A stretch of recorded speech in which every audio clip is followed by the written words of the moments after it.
views expressed are not endorsed by the United States Department of Defense or its components.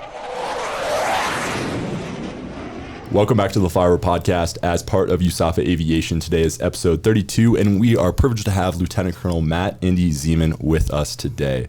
He is an instructor at Air Command and Staff College at Maxwell Air Force Base, Alabama, where he teaches leadership and air power operations. A native of St. Louis, Missouri, Lieutenant Colonel Ziemann graduated from the U.S. Air Force Academy in 2001 after spending a year at ROTC at the University of Missouri. Upon completing intel school at Goodfellow Air Force Base in Texas, his first operational assignment was at Seymour Johnson Air Force Base, where he supported F-15E operations and served as the intelligence officer for the world-famous 336th Fighter Squadron. He then spent the next 8 years in data masked units conducting a variety of special mission operations around the world. He has over 1,300 hours as a senior instructor and evaluator airborne ISR operator conducting tactical ISR for Joint Special Operations. After assignments in Korea, School, and Herbert Field, he later commanded the 392nd Intelligence Squadron in Hawaii, conducting signals intelligence for the National Security Agency and Pacific region. Prior to his current position, he ran for the Air Force's Wing and Operations Group Commander courses. He has deployed 9 times in support of Operations Southern Watch, Iraqi Freedom, Enduring Freedom, and New Dawn, to include the initial invasion of Iraq in 2003, and has flown over 150 combat missions. An active pilot for over 27 years, he has an additional 1,600 flying hours and more than 50 types of aircraft, and has owned an RV-4 for 19 years. Sir, welcome to the show. Thanks for having me. So, shout out to Colonel Ziemann, flew out for the episode, and I'm really excited to get into it. So I guess, in our discussions before you came on the podcast, you had mentioned you really wanted to be an Air Force pilot, and then were medically disqualified.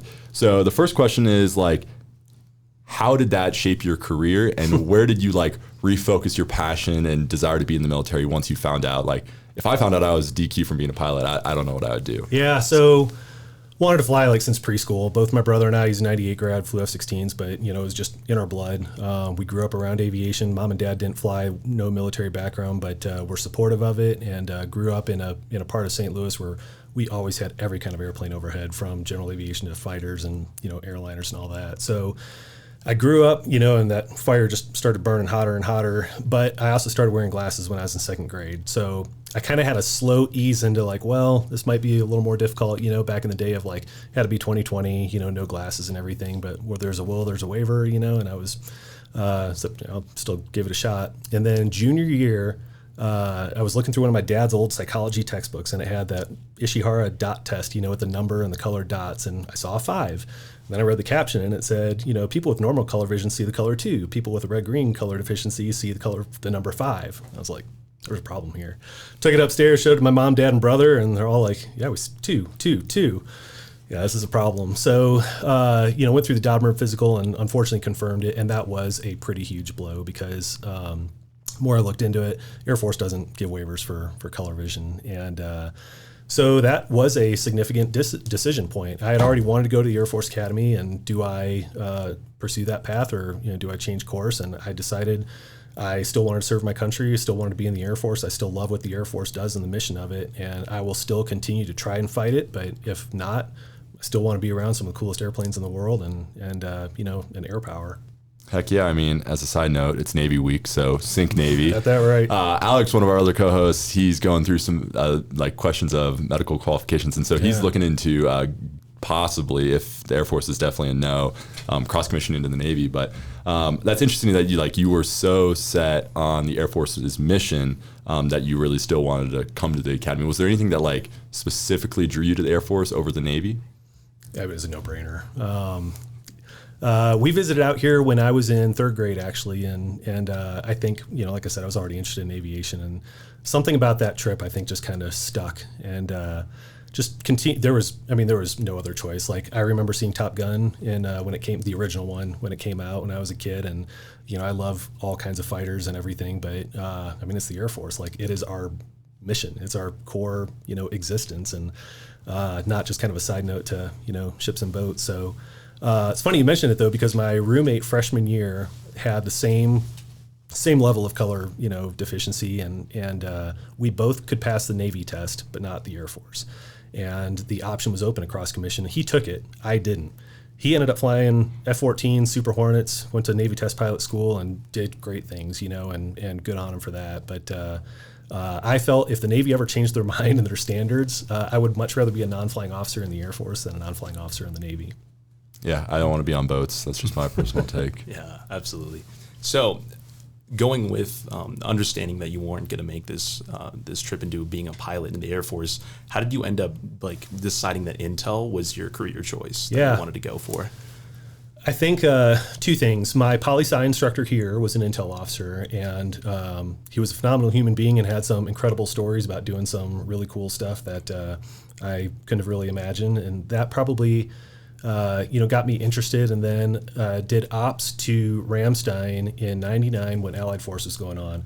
I know it was before y'all's times, but Allied Force, air war in Serbia, Kosovo, and Ramstein was a major, it's USAFE headquarters, and also it was a major transshipment point. C-17s were carrying, and C-130s carrying a bunch of stuff out of there. The Army was rolling stuff in, and being exposed to that did two things. We went to a tactical level, unit level intel brief in the C-130 squadron, and talking about the threats that C-130 crews could face, and their role in the mission being such a critical part there, and was intriguing. And then also at more of the higher headquarters level, we sat in on a brief with the USAFE commander, and again, the level of intel that they were talking about in there, this is cool stuff. Not only that we can learn this stuff, that we have capabilities to figure this stuff out, but then how that factors into the greater picture, and so intel at both a tactical and higher operational strategic level,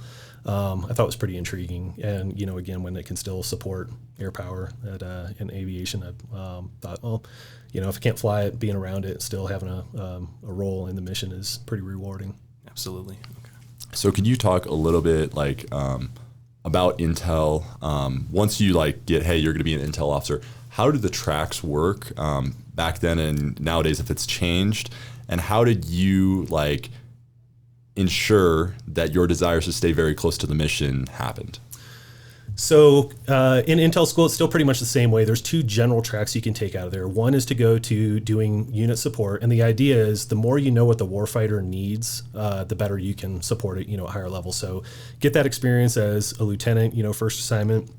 Another aspect to that, they don't usually put captains as flying squadron intel officers, in part because just kind of pure comparison, a captain pilot versus a captain intel officer, different career milestones. I hate to say it, but the captain intel officer is probably not going to get, as much kind of career advocacy at that point in their career than they need to. So usually if you want to go down to flying squadrons, your first assignment as a lieutenant, or you go to a core intel unit where that does, collection or analysis, exploitation, stuff like that. And again, I wanted to be close to airplanes, so I knew I wanted to go to a fighter squadron, and made that clear in intel school, and all my peers knew it. And so ended up, I didn't go where I wanted to go. Seymour Johnson was not even in our drop as a possibility. So assignment night, when they say Seymour Johnson, it was the other side of the country than what I had, planned. But the 4th Fighter Wing at Seymour has an incredible history that I grew up seeing. I remember seeing Strike Eagles from the 4th Fighter Wing in Desert Storm, launching on night one on TV. And again, growing up in St. Louis and seeing Strike Eagles come off the line, I was thrilled to go to Strike Eagle unit, and one as historic, as the 4th there at Seymour. Yeah, so could you talk us through your vantage point? So you talked about a little bit of a Desert Storm, and so you then, during the initial invasion into Iraq in 2003, you were in Iraq. Obviously, you weren't in the cockpit that night, but could you talk about your vantage point of those initial launches and missions? Yeah, so if you may know, there were kind of two starts to the war. There was the planned start that was supposed to be the shock and awe strike, and everything that is great about night one of Desert Storm, massing of air power, and the idea was just paralysis through sheer mass on target, and hitting regime targets across the whole country in kind of one big shocking strike. Then there was intel that was bad intel, that Saddam and both his sons were, in this one place, and the question was raised on whether or not we could take them out with a F-117 strike and some TLAM, cruise missiles. And I didn't know about that at all. Even up at Wing Intel, that was so compartmented at the time that we were supposed to go down to the F-117 squadron, get a tour and go pet the jet. And went down there and walked into the squadron. It was super busy, and I thought, well, no big deal. We know the war's starting in 2 nights, so like I know they're doing mission planning and everything, but there was kind of an intensity in there that was a little more than I expected. It was different from like in the Strike Eagle squadrons that I spent all my time in. And our host said, go outside for a moment, and we'll be out in a minute. And so I was sitting out there with some of my airmen, and 2 pilots came kind of running out, kind of at a trot. And I remember making a comment like, it's funny, it looks like they're scrambling, but F-117s don't scramble. Like, it takes a while to mission plan and very deliberate planning, and oh well. And they came out and said, hey, sorry, we'll have to reschedule, no big deal. So went back up to the office, and one of my jobs was monitoring current intel and current operations. And we have different chat feeds, and I'm sitting there watching it. And at some point it starts showing Iraqi air defense sites, Basra tracking, like a bra, range and bearing and range, and then it said TLAM corridors open, F-117s are go. Well, TLAMs don't fly no-fly zone patrols, and neither do F-117s for that matter. So that was like, what's going on? And short time later, the news, which we were watching live, starts showing AAA and everything, and we found out that it was F-117s from our base. And by the time that got confirmed, so we weren't involved in planning or anything, we were, kind of caught off guard. But to then, when they came back, there's certain kind of Hollywood moments where briefing the wing commander, and F-117s are, calm out. They're silent when they're, in bad guy land. And we hadn't heard from them, and longer story, but by the time they got over Baghdad, the sun was starting to rise. And, these big black triangle aircraft against a rising sun sky really heightens the risk for them. And there was kind of a neat conversation with our wing commander talking to the CFAC, General Mosley, who was talking to the chairman of the Joint Chiefs of Staff, different phone in the other ear, who was sitting next to President Bush. And they relayed the concerns about, hey, by the time they get over Baghdad, sun's rising, all that, and President Bush apparently thought about it for a very short moment. He said, let's go. And so we ended up launching that mission, but again, hadn't heard whether or not they made it out. And in the middle of my briefing, the radio comes to life, and you hear Ram 03 SFRAG successful, and the whole room erupts cheering. It's a pretty cool moment. And then we went up on top of the building and watched them come back, pitch out to land, do a low approach. And when they were taxiing in, the whole F-117 squadron was lining the taxiway, with signs and cheering and everything. And I just remember looking around the rest of the base, and everybody's just going around their morning, having no clue, if they even know that the war started, that it just started from our base. So that was kind of the official night 1 experience. And then when we actually got to the A day, it was supposed to kind of be the game on day. That was a very significant day because, I'm living with these crews, become very close friends at that point. We had been in the desert for 2 months, by the time the war kicked off, and we were sending Strike Eagles pretty much downtown Baghdad for a couple, high priority targets, shooting AGM-130s, kind of a guided bomb, and some of my close friends were on that first flight, and watching them go out the door and not knowing if they were going to make it back that night. Like, that's the first time I came face to face with that experience of like seeing friends go out the door, knowing they're going into an extremely high risk environment.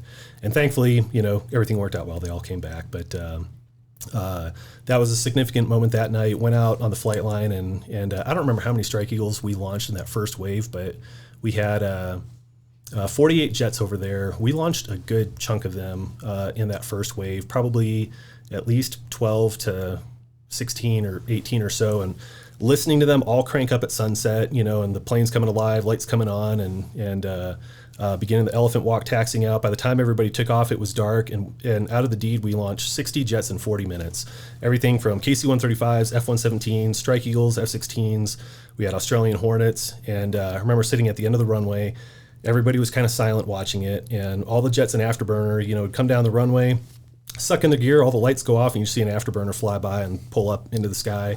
Except for the F-117s, when their gear comes in, they don't have afterburner, and they're black, so they just disappear, and you just hear them fly by. And we knew when the TOT was going to be, like, down to the second, so we popped some popcorn, and we're watching on TV, live news, and AAA starts going off and everything, and you start counting down, like, no kidding, like a New Year countdown to when the TLAMs were going to hit, and live right on TV, boom, on time.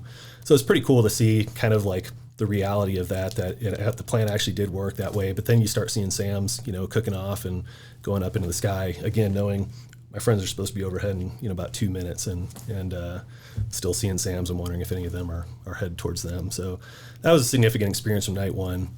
We also had an alarm go off thinking a ballistic missile was coming in. Ended up not being a factor, but you don't know that when the alarm goes off at first, and everybody just freezes and looks at each other and run to the bunker. But so yeah, that first night was pretty significant. So when we talk about like those opening nights of, say, Desert Storm or the initial invasion into Iraq, like, have we seen, so obviously that's pretty recent history, early 2000, late 90s, in the 90s. Have we seen like those types of like just scale of like launching tons of aircraft with hundreds of munitions to just completely overwhelm the enemy, especially like in the global war on terror or something similar? So, that would still kind of be the goal to, launch mass. And I mean, that's a basic principle of warfare. But the reality that the reality of being able to stage aircraft to be able to do that is, I'll never say never, but in the current threat environment, I'll say I don't think that's realistic. Adversaries know exactly where all of our forces are, and even our more forward ones, and it would be pretty dumb of us if we line them up and concentrate it. We had 150 aircraft at the D in 2003, and putting 150 aircraft with that much firepower, in one base is just dumb. Look at lessons from World War II and dispersion of aircraft and why you don't park aircraft in like nice pretty lines like we do here at all of our bases, and even our forward bases downrange. But then you look at current European fighter bases; they're all still in dispersal huts and hardened aircraft shelters. And in the Pacific, countries that are much closer to the fight still take that pretty serious and the ability to protect their aircraft. So I don't think that we'll really mass in the same way like we did then. It's just, it creates too big of a target, and that's why we talk about things like agile combat employment and creating more dispersed options throughout the theater. Okay. As an intel officer, like whenever you first heard that the F-117 pilots were getting all ready and to go out for a mission that I guess you didn't know at the time, but when you found out like that stuff was happening, what kind of level of uneasiness did that give you? Just like knowing something was happening over like where you are stationed, but you don't know what it is. Especially since you're an intel officer, and so like how high scale of and how highly classified that possibly would be. Yeah, so of course the F-117s are a SAP, a special access program, with their own read-in. So even though we have like top secret, SCI clearances for very high level compartmented intelligence, that does not read you into programs carte blanche, and especially about like kind of offensive capabilities. And it's kind of a general rule of thumb, like SCI are compartmented intel programs, and SAPs are kind of usually compartmented, I'll say, blue capabilities, more, maybe offensive weapons capabilities, if you will. And so, we knew there were SAPs, so it wasn't a huge surprise that we didn't know about it. But also at the same time, we're like, dude, like, we're one team, one fight here, like we're all in this, like, could you at least give us a heads up? We could at least help out in tracking, if there's any other pop-up issues or anything like that. And also not knowing that the wing commander was like, 100% aware at the time. Like, we saw him throughout the night, and, if one of my jobs was giving him real-time updates, and I probably could have done that a little better if I knew, what was going on. Absolutely. But you kind of get used to knowing that there's things that you don't know and that you're not supposed to know. Yeah, and so eventually, your career progressed, and it's this kind of moment of when you went behind the green door, per se. And so talk about the advantages and disadvantages for career progression with going behind the green door, and what's the story behind you getting behind that door? So actually getting behind the door was kind of a funny process. I was TDY with a Wizzo from our squadron, and I had mentioned that our squadron, the Rockets, had an incredible history going back to World War II, and our squadron commander was a big advocate for that history, and so he wanted to capture some of that, sent us down to Maxwell, where the Air Force Historical Research Agency is, and all the archives. So I'm down there TDY, and I get this email from what did not look like a standard us.af.mil email address, and it said, we'd like to interview you for this special opportunity. If interested, call this 1-800 number. And I just thought, like, that looks like a total scam. Again, like, this was 2005 timeframe. It's a different world about like cyber. Like, there were still enough cyber threats that are like, that looks bogus. And I ignored it. And, you know, I showed my counterpart and she's like, oh, no way. And like a week later, I'm back at my desk at Seymour in the vault. My phone rings and it says, hey, we sent you this email like a week ago about this interview option. We haven't heard back from you. And I thought, oh, that was real. Okay, well, I am interested. And, you know, proceeded to the interview and obviously got the offer, made it through the selection process and you know, then go through that path. But the decision to take that opportunity was another fork in the road. And I had been on the path to go to weapons school because, again, I still like loved the Air Force's air power mission and wanted to be close to that and as good as I could. And so, you know, going to the weapons school, the Intel community has a program there as well, and wanted to do that. I've been being kind of groomed to do that. And then this opportunity came up and I was really at a fork in the road. Like, do I go with kind of the known, like, good career path that opens up, you know, a lot of opportunities and do a lot of cool stuff, or this unknown that sounds like they do some pretty cool stuff too, but I'm just taking a leap of faith. And I talked to, again, my squadron commander, who ended up later the commandant of the weapons school. So he is a dyed-in-the-wool weapons officer and, you know, fighter pilot, and knew about, you know, my plan track. And I will use much less colorful language than he used in the moment, but the gist of his feedback was, if somebody gives you the opportunity to peek behind the curtain, you know, and take a look at what they do, you'd be stupid not to take them up on it. I said, okay, I'll do it. So went into the unit, and challenges with that. I ended up spending 8 years in the program, and going off the reservation outside of the traditional Air Force community, I knew nobody other than basically my classmates from Intel school. I really didn't know anybody in the Air Force Intel community. No, you know, senior level mentorship, career wise, and even just at the peer level, really kind of felt on an island. And credit a phenomenal boss of mine in Korea, that next assignment, Colonel Noisy, who really kind of got me back on the path. And not just in that moment coming out of, you know, behind the green door, but like I got my squadron command because of her advocacy. So there's a lesson in there about, you know, maintaining connection, and also the value that, you know, good leaders, good mentors can have. Mm-hmm. So whenever you were deployed and working with units, or I guess working inside of a special mission unit, what exactly is the best description for what your job is like while performing? It all depends, you know, by nature of our type of organization, we do kind of niche things. And also by nature of kind of being behind the green door, we can't talk about a lot of what those niche things are. But in general, our job was to do things that either could be done by other AFSOC units, more traditional means, but we had other ways and means of doing them that provided more options to, you know, kind of combatant commanders. And then we also had some skill sets that were unique only to us. We were the only folks who could do that. And so if the president or the combatant commander required it, we were an option that they could use.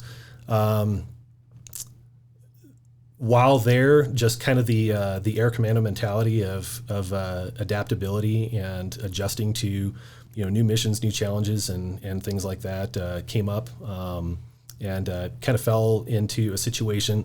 Churchill has a quote that I love about, to paraphrase, it basically says, there comes a time in everyone's life, you know, where you get tapped on the shoulder to do something special that's uniquely tailored to like your background and your skill set, and what a shame it would be to be unprepared for that moment. And there came a moment, you know, during that assignment that I kind of got that proverbial, actually twice, you know, kind of got that tap on the shoulder, and ended up, you know, creating a whole other, I mean, that's what got me back into an airplane, you know, with the Air Force and flying, and had a lot of fun doing that. And so while you were in this unit, there was, talking to you previously, there was kind of two main areas that you all worked in the Middle East and Iraq, and in Africa as well. So I guess we'll kind of just start with your time in Iraq. So what was the day-to-day like being a part of that unit, and what were, to the most you can talk about, what did you do? Yeah, so our mission in Iraq was one of those that evolved, and it started with, you know, we had a normal, more traditional capability that we provided, but again, because of our relationship in the SOF community, we were kind of the go-to in certain areas. So we had a couple platforms that were executing a mission area, and this was early 2000s, early in the war in Iraq, and ISR just, there was and still is an insatiable demand for ISR, and the combatant commander, and specifically the soft task force commander, General Crystal at the time, didn't have enough. And things that kind of seem like you take for granted now about just like how many RPAs we have, and we don't even have MQ1s anymore, MQ9s and a bunch of other platforms. Back in those days, there were only like 2 Predator lines in all of Iraq. One went to this task force for finding high-value Al-Qaeda terrorism targets, and then the other one was kind of like the rest of the needs in Iraq. And the task force commander said, I need more. We have some, kind of technical capabilities. I know you have Bill Chappelle on the show, and in line with his, mission set, we have this capability. You can do it. We just need an airplane to fly it on, and so I want you guys to do it. And so picked up the mission. It was a kind of carry-on system, and we had to.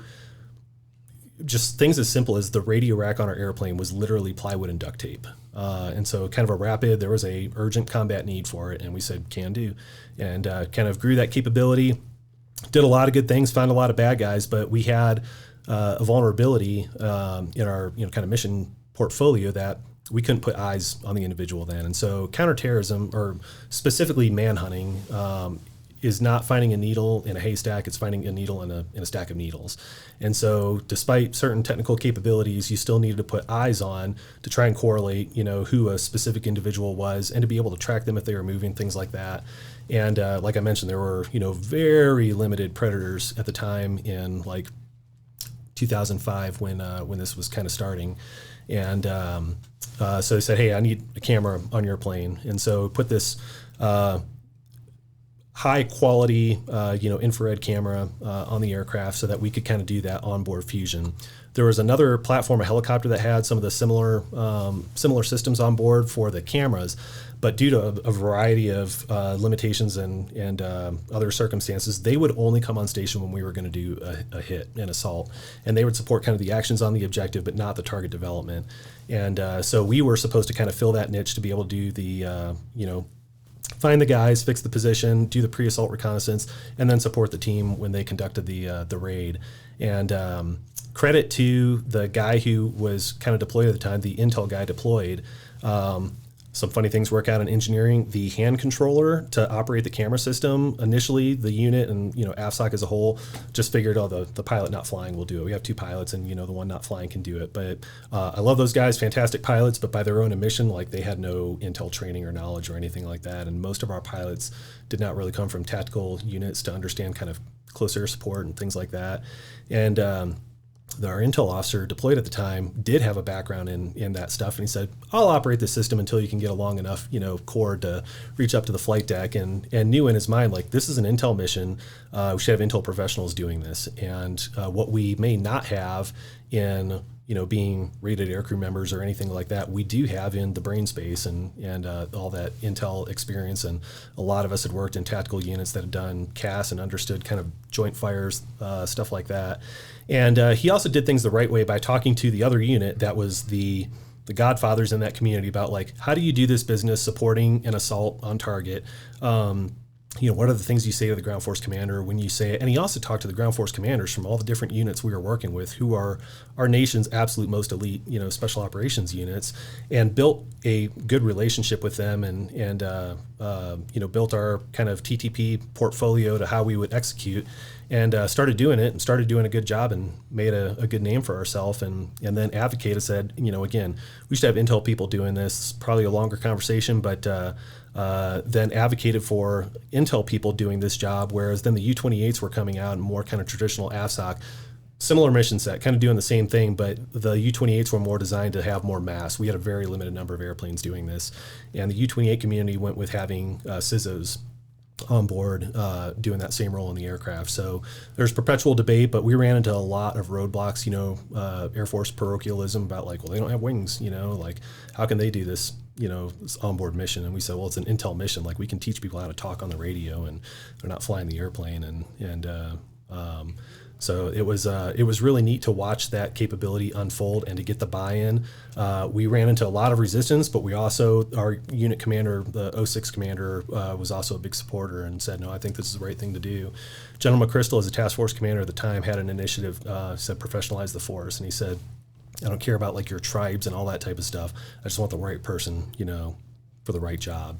And that was our, advocacy that as an intel mission, you should have an intel person doing that job. Absolutely. So during that time, why exactly, I guess, I apologize. So why did they decide to leverage your unit over like traditional assets at the time?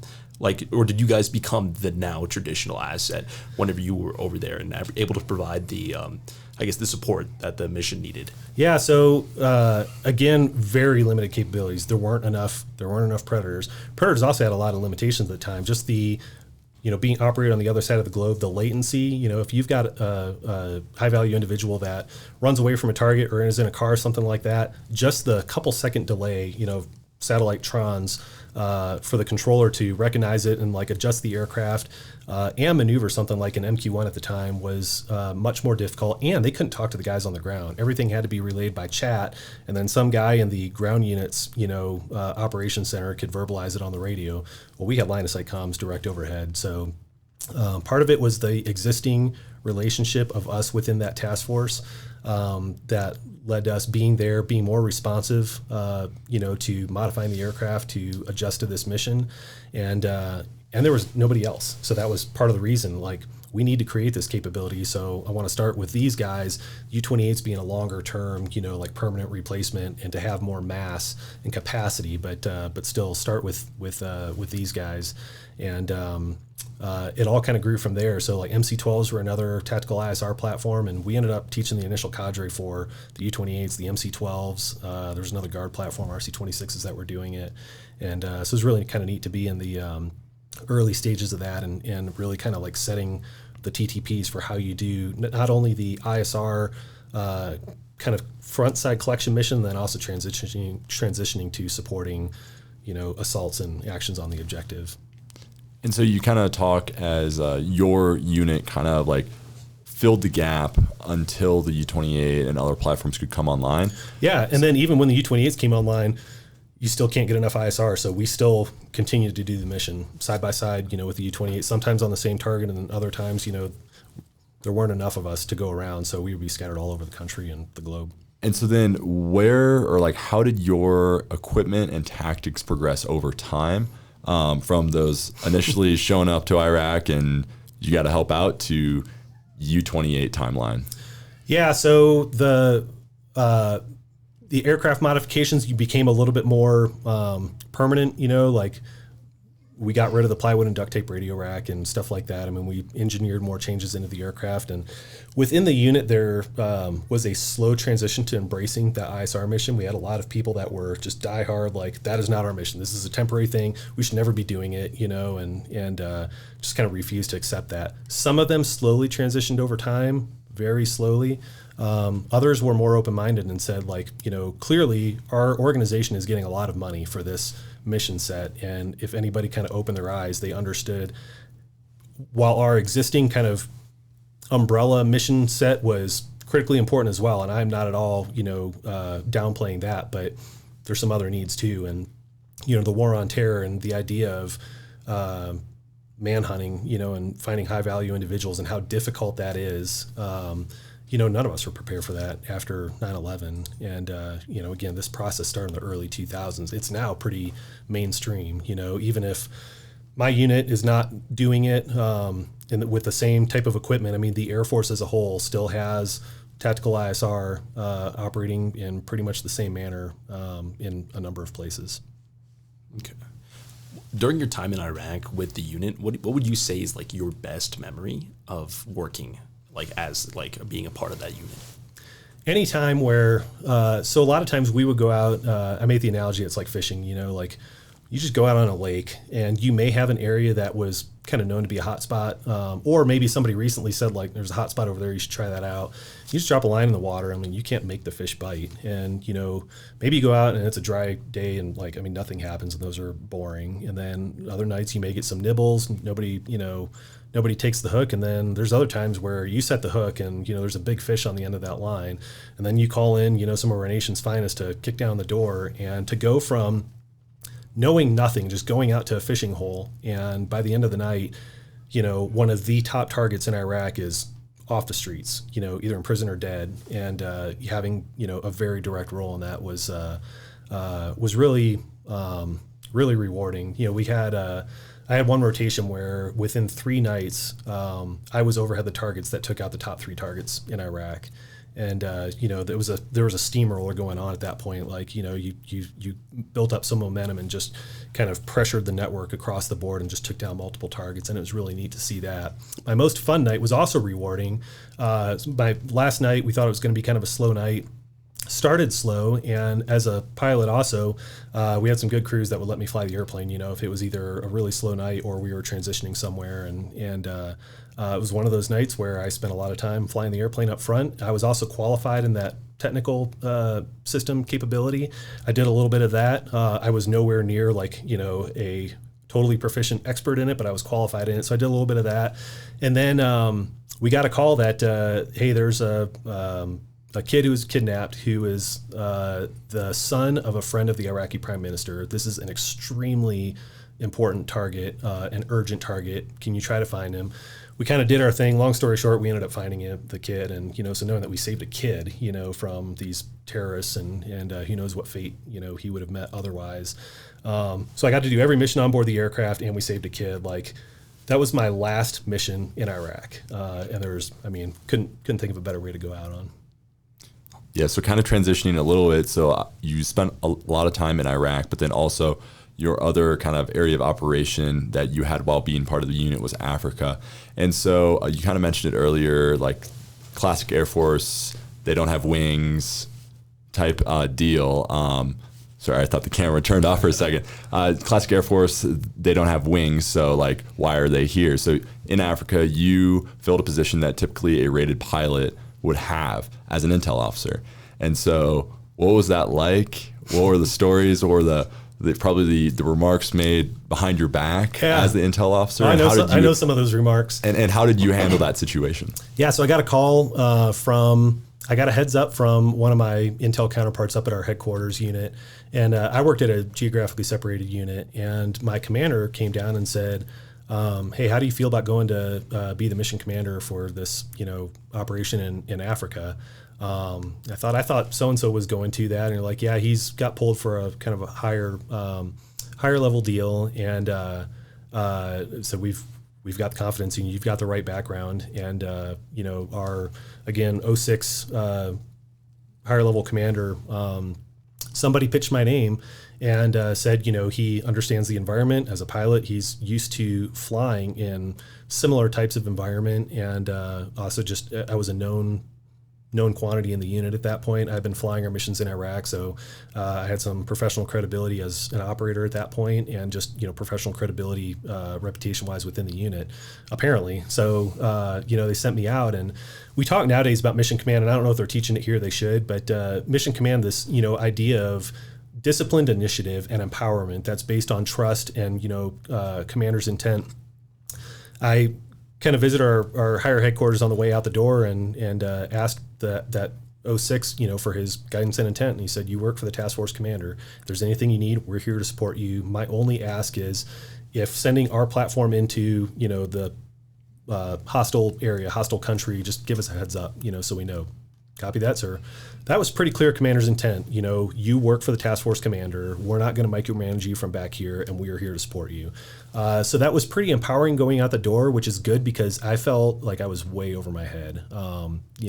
Pretty significant imposter syndrome and, the kind of standard pilot's prayer about, please God, don't let me screw this up. And so talking to the guy I was replacing, he's like, we've got a pretty steady rhythm out here. Like, these are the things you do. And also, like I said, I only have 1 week's notice. So I didn't even have a lot of spin up to talk to my predecessor and what do we do for the job. And my second night on the job was, it was a fairly routine day. I'm still getting to know everybody and getting spun up on what I do in that role. And because I was both our mission commander and I was also in charge of all air assets in that, kind of part of the world, in that AOR, if you will.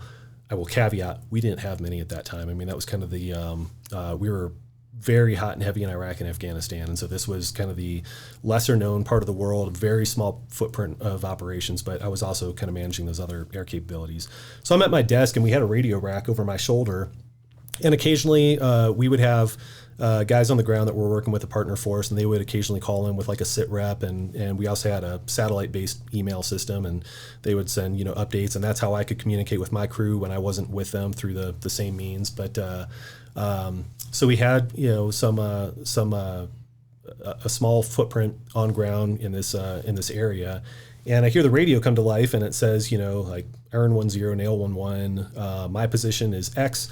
Starts off like a standard sit rep. I mean, hey, it's about the time of day that we would get an update from them. But then he said, troops in contact, friendly wounded in action, request immediate CASEVAC from our platform and naval gunfire support. Like, this just escalated very quickly. And our OPSO was a career Green Beret, and I said, Bill, I think you should hear this. And, they repeated it and asked about, we started talking about getting my crew and ready to go and what they would need to do to be able to do that. And then for the, fire mission from a naval gunfire support, there was a Navy destroyer that was flying off the coast of where these guys were, kind of doing visible deterrence so that these guys wouldn't try to go by boat.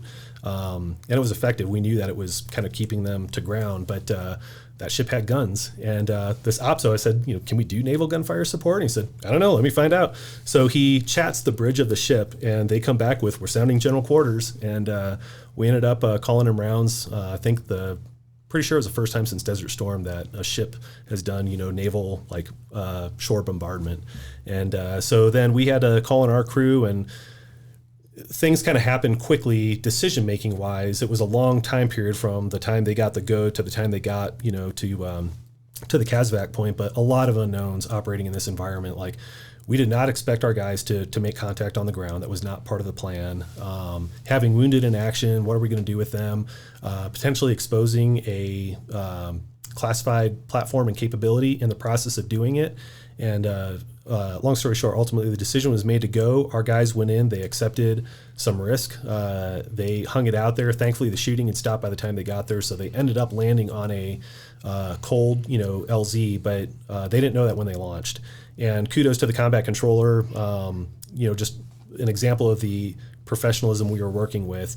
They're driving around out there, and the combat controller just sees on one of the layers of maps that once upon a time there used to be a gravel strip out here. I wonder if that's still there. It didn't show up on other maps, but so they drove out of their way and just kind of did a sniff check, like, okay, we know how long it is, and combat controller, one of the things they do is airfield assessments, and he's like, yeah, that'd be good enough for what we need to do, and just happened to send the grid coordinates back for that field to us like the night prior. So we ended up using that in extremis capability that we didn't even know existed like 24 hours prior, and for our folks to be able to go in there and get guys out, all the friendlies survived. So that was a significant eye opener, and again, that was day 2 into my deployment. Okay, that's an amazing story. Like, that's a pretty intense stuff. But other than of course, the big action scenes, what was your day-to-day as during that deployment? And how did it compare to your time with the unit in Iraq?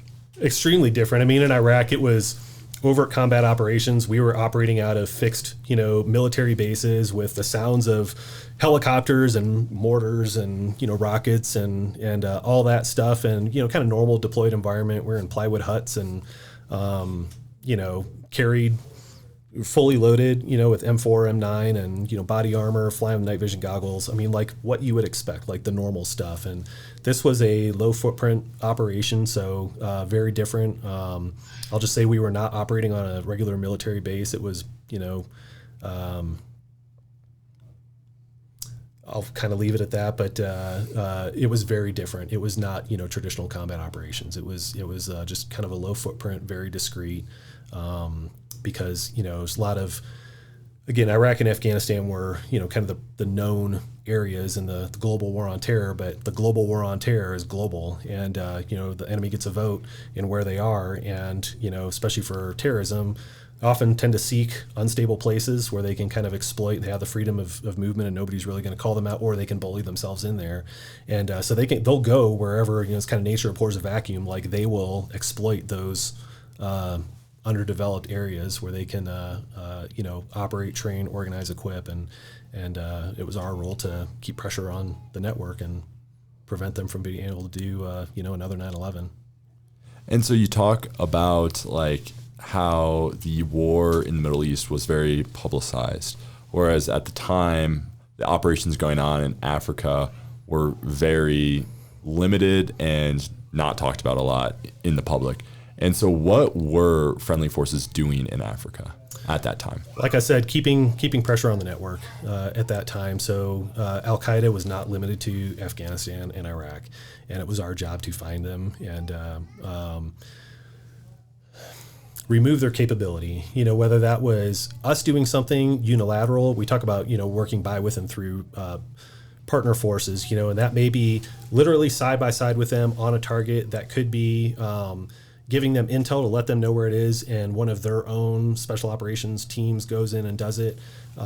Or it could be us doing something unilateral, but we still need access into one of those countries. And so again, like Al-Qaeda was across the world. It was, a global Islamic caliphate. And, I won't say was, like maybe under the Al-Qaeda umbrella proper, maybe that's more true, but like those extremists still exist, and we continue to maintain the pressure on them around the world. Mm-hmm. So whenever you worked with special missions units, what is the reason as to like why some of the aircrafts involved with the special mission units are classified? Yeah, just like any of we talked about SAPs and SCI, sensitive compartmented, intelligence programs. As soon as bad guy knows you have a capability, they can plan to defeat it. And so we want to limit knowledge of certain programs and capabilities so that we maintain that advantage. Do you feel like Baghdad would kind of already have like, I guess, a general understanding once they know like the Air Force is deployed nearby them, that they might just like have the aircrafts that is like could be designed or that are designed to like take out their valuable assets? That's possible. I'll just say we do our best to protect our capabilities, so that they can't deny it. Okay, that makes sense. Classified. Yeah.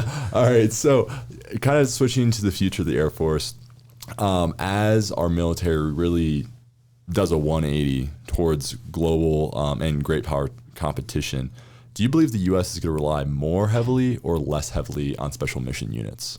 Well, that's a significant discussion item right now within AFSOC. I mean, I'll speak mostly for AFSOC. I will say I'll speak for broader special operations that the 20 years of what we've been used to in this counterterrorism process. Number one, like I said, the enemy gets a vote, so those guys are still going to be out there. We still need a capability to be able to, protect America and our, allies and remove those individuals from, being able to do harm. However, in great power competition, there are other requirements that special operations can satisfy that is very different and requires a pretty big mind shift change, in operating uncontested airspace in Iraq and Afghanistan. So our teams could operate with relative impunity on the ground. I wouldn't, obviously, bad guys have a lot of capability as well, lots of firefights.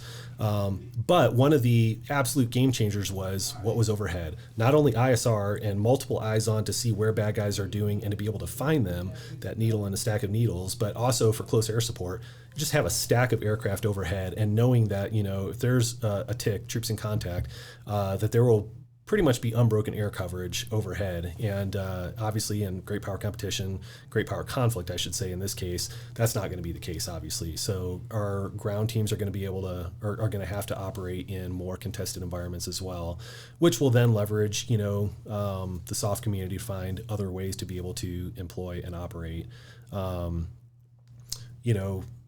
It's no secret the Pacific has a lot of ocean, so providing some kind of seaborne capability that's faster than a ship, is one of the discussions. The role of special operations in suppression of enemy air defenses, things like that. A lot of, some capabilities that really get back to supporting like Air Force mission requirements. ultimately, all of that goes back to national security objectives and what the president wants to do and to be able to achieve. But it's a long way of saying I think SOF definitely is still going to have a role, but it's going to be very different on what they do and how they do it. So you've flown a lot of different aircraft on the civilian side of aviation. And obviously, whenever you were assigned in Africa to do a piloted job, I'm assuming that that was partially because of your experience with flown aircrafts on the civilian side. How else did you leverage that knowledge of flying inside your military career? Yeah, so like when I was at Seymour, had a phenomenal squadron, and the commander was a big advocate of, the more Intel understands how we do ops, the better they can support.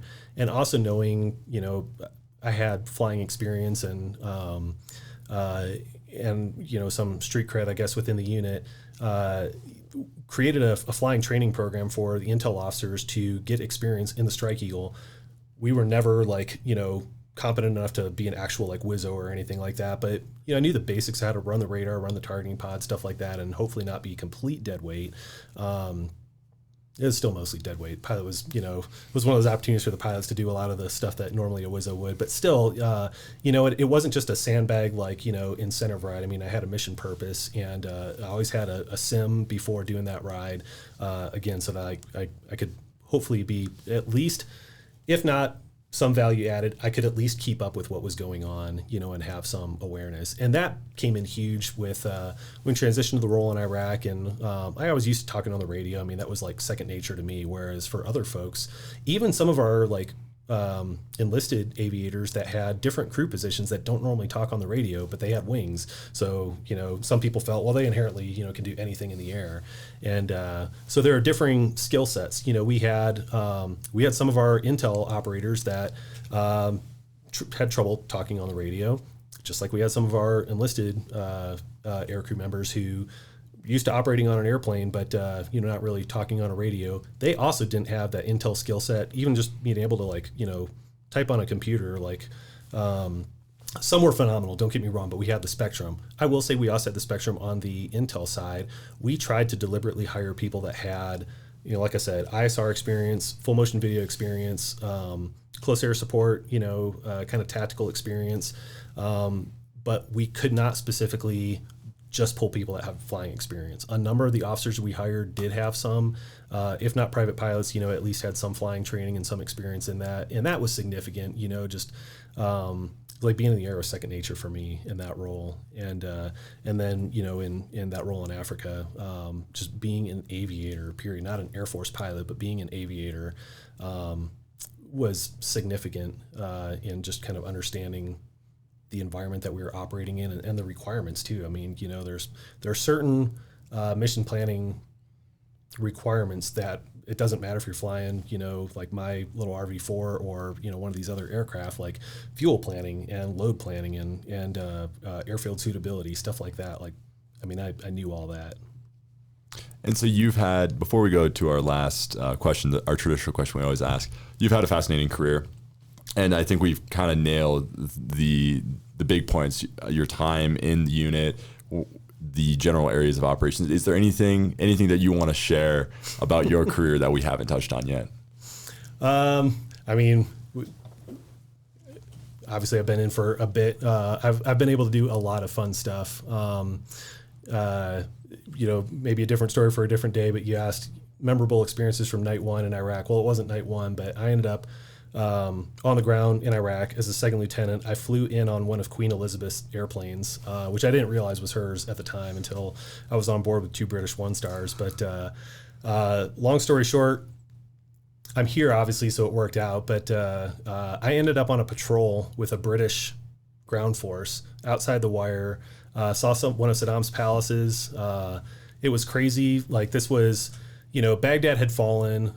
We had pretty much, kind of major combat operations were over, but just barely. So as we're driving along, there's blown up tanks on the side of the road and AAA pieces and stuff like that. It was an amazing experience for me, but I was, a little bit over my head. Some lessons out of that one. It was a great experience. I've been very fortunate to have a lot of experiences through my career that I never would have imagined. And none of them were, most of them were not planned. They just kind of, fell in your lap. So kind of go back to that Churchill quote. Some of them were personal experiences. Some of them were professional experiences, where you get that tap on the shoulder. And I felt that, I was in the right place at the right time and had the right skill set that I was hopefully able to do some good in that. Alrighty, so we'll go on to our ending question. Second time we've asked this question on the podcast to a non-rated or like a not a rated pilot. Yeah. And so as somebody who's technically not a rated pilot but has had a lot of aviation exposure and experience through not only your Air Force career but also like flying civilian on the civilian side of things, what's the best aircraft in the Air Force's inventory today and why? Best or favorite? What's the best aircraft in the Air Force's inventory today and why? I'd say the best aircraft is the one that can accomplish the mission that is required of it, that is needed at that time. Whether that's anybody's about to run out of gas over the Atlantic, will probably consider the tanker that comes to save them as, being the best aircraft at the time. Favorite though, the Mighty Strike Eagle. At least that's currently still in the inventory. I'll say the Strike Eagle, leaning kind of towards the EX. I still consider that a Strike Eagle. I think that is, just a more updated Strike Eagle, but will bring some tremendous capability. But Strike Eagle has some limitations, but there's also a lot that it can do and a lot that it can carry. Combat commanders are still demanding more Strike Eagles. Need more bomb carriers that can also do air to air, and it's just a beast of a jet. We've got that answer before, so well, sir, thanks so much for coming on the podcast. Thanks for having me. We truly do appreciate it. For our listeners at home, as a reminder, all these episodes are on Apple Podcasts, Spotify, and YouTube, with clips on YouTube Shorts and Instagram Reels. With that, we will catch you all in the next one.